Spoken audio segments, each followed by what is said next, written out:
Hello दोस्तों, आपके अपने यूट्यूब चैनल संस्कृत प्रगति में आपका स्वागत है। आज का टॉपिक है हमारा कादम्बरी।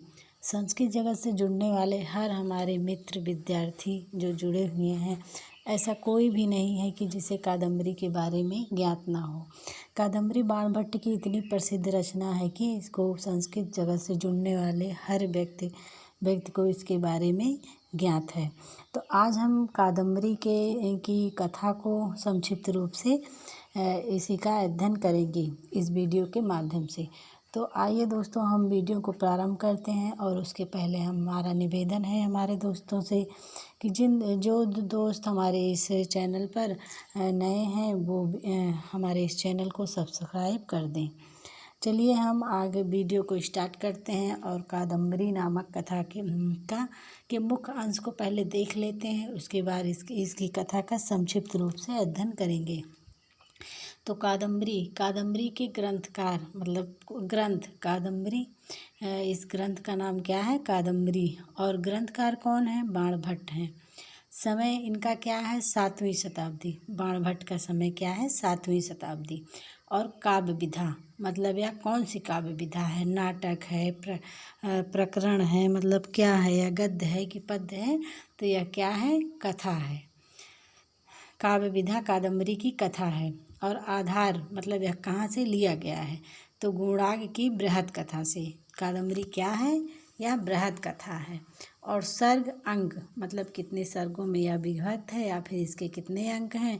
तो इसके 2 खंड में विभक्त है। मूलतः 1 खंड है इसका और 2 खंडों में यह विभक्त है। प्रमुख रस के रूप में इसमें श्रृंगार रस का प्रयोग किया गया है प्रमुख रस के रूप में। और नायक नायिका इसके कौन है? चंद्रपीढ़ और कादम्बरी। विशिष्ट विवरण मतलब इसमें क्या विशेषता है या क्या किस चीज़ की विशेष रूप से वर्णन किया गया है, कौन सा मतलब इसमें किस लिए यह इतना प्रसिद्ध है? तो वो क्या है? चंद्रपीढ़ तथा पुंडरीक के 3 जन्मों की कथा। इस कथा में चंद्रपीढ़ और पुंडरीक के 3 जन्मों की कथा का वर्णन है। तो चलिए आगे हम बढ़ते हैं और कादम्बरी नामक कथा का संक्षिप्त रूप से अध्ययन करते हैं। कादम्बरी बाणभट्ट की अमर कृत है, मतलब बाणभट्ट द्वारा लिखी गई एक बहुत ही विख्यात रचना है। और यह उनकी ही नहीं अपितु समस्त संस्कृत वाङ्मय की सर्वोच्च गद्य रचना है। मतलब यह संपूर्ण संस्कृत विश्व की सर्वोत्कृष्ट मतलब बहुत ही विख्यात गद्य रचना है उनकी। बाण ने कादम्बरी का कथा बीज गुणाग की बृहद कथा से लिया है। यह कथा 2 भागों में विभक्त है, पूर्व भाग तथा उत्तर भाग। कथा का विभाजन 2 भागों में हुआ है, पूर्व भाग तथा उत्तर भाग। और इसमें महाश्वेता और पुंडरीक तथा कादम्बरी और चंद्रपीढ़ के 3 जन्मों की कथा मतलब इन चारों लोगों के 3 जन्मों की कथा का वर्णन इस कथा में 3 जन्मों का वर्णन किया गया है। तो कादम्बरी की कथा संक्षिप्त रूप से कथा हम देखते हैं। एक दिन विदिशा नगरी के राजा शूद्रक नव प्रभात की स्वर्णिम बेला में राजसभा के धर्मासन पर विराजमान थे। विदिशा या क्वेश्चन आता है हमारे यूपी टीजीटी पीजीटी या फिर उसके यूजीसी नेट के लिए। यूजीसी नेट में तो कादम्बरी के संपूर्ण मतलब वृत्तांत का मतलब सब्जेक्ट के अंतर्गत आता है, जबकि हमारे पीजीटी टीजीटी में सिर्फ कादम्बरी कथा मुख के अंतर्गत ही आते हैं, प्रश्न पूछे जाते हैं। तो यह मतलब शूद्रक की राजधानी पूछा जाता है तो क्या है? वह विदिशा नगरी है, शूद्रक की राजधानी। और उसी समय एक चांडाल कन्या ने सभा मंडप में प्रवेश किया। वह अपने साथ पिंजरे में वैशंपायन नामक एक अद्भुत मेधावी मतलब बहुत ही ज्ञानी सुक मतलब तोते को लेकर आई। और उस सुक ने राजा की प्रशंसा में अपने दक्षिण चरण को उठाकर एक श्लोक पढ़ा। वह सुक मतलब वह तोता इतना मेधावी था, मतलब इतना ज्ञाता था कि वह संस्कृत में श्लोक पढ़ा राजा के स्वागत में या उनको चरण स्पर्श करने के लिए, नमस्कार करने के लिए संस्कृत में उसने श्लोक पढ़ा और उनका समुचित अभिवादन किया मतलब राजा का स्वागत किया संस्कृत का श्लोक पढ़कर। तोता वही तोता जो चांडाल कन्या लेकर आई थी। तोते के इस आश्चर्यजनक शास्त्र ज्ञान और व्यवहार को देखकर राजा ने उसके वृत्तांत को जानने का कौतूहल प्रकट किया। मतलब इस प्रकार के इतने ज्ञानी तोते को देखकर राजा आश्चर्यचकित हो गए और उसके बारे में जानने के लिए, मतलब उसकी संपूर्ण जानकारी प्राप्त करने के लिए व्याकुल हो गए। कौतूहल उनके अंदर उत्सुकता उत्पन्न हुई।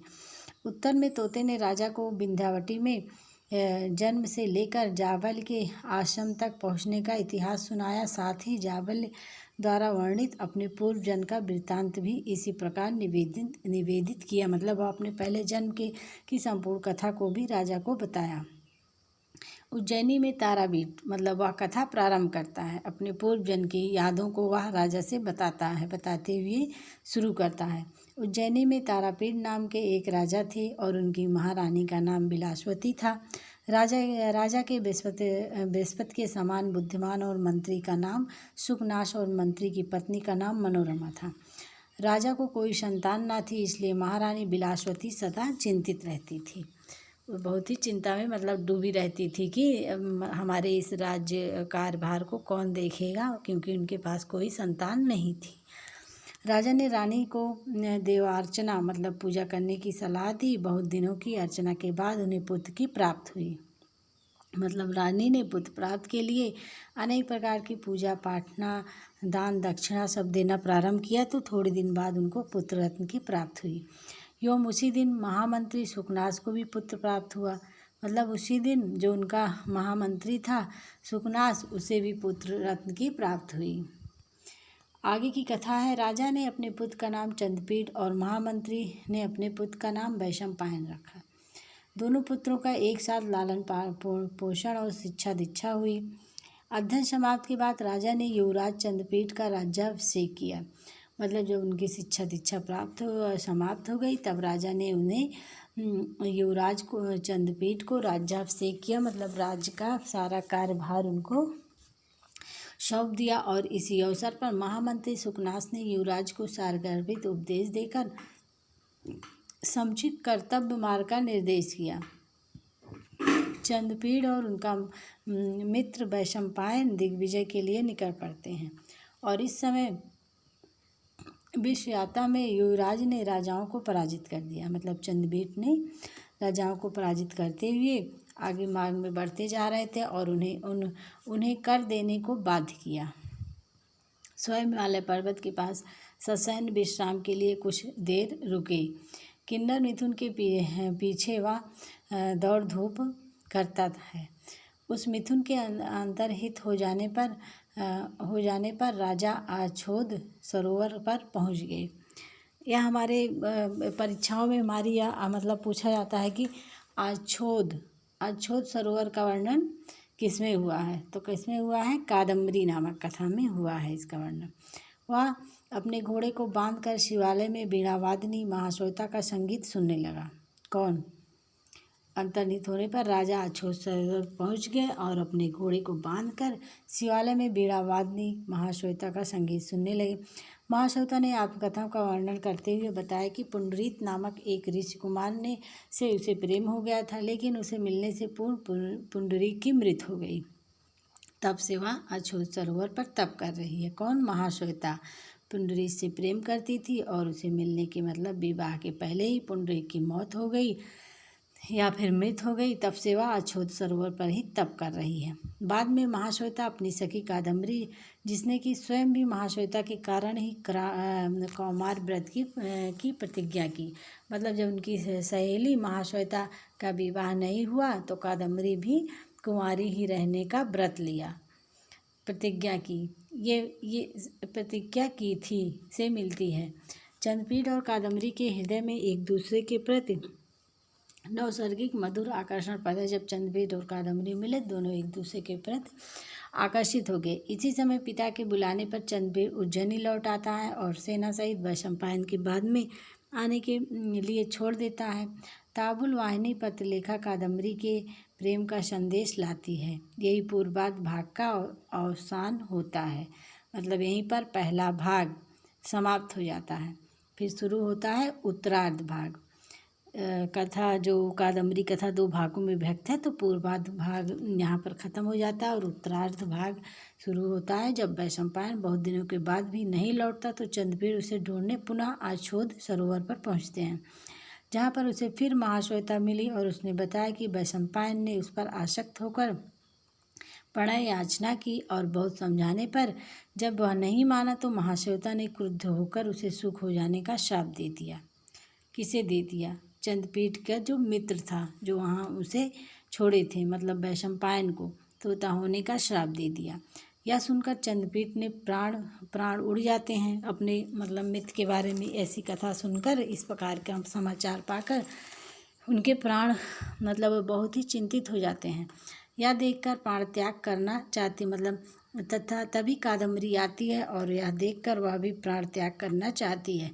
तभी आकाशवाणी होती है कि कादम्बरी को प्राण त्यागने से रोकती है, मना करती है एवं चंद्रपीठ के शरीर की रक्षा का आदेश देती है। यह भी बताती है कि शीघ्र ही तुम दोनों सखियों का अपने प्रेमी से पुनर्मिलन होगा।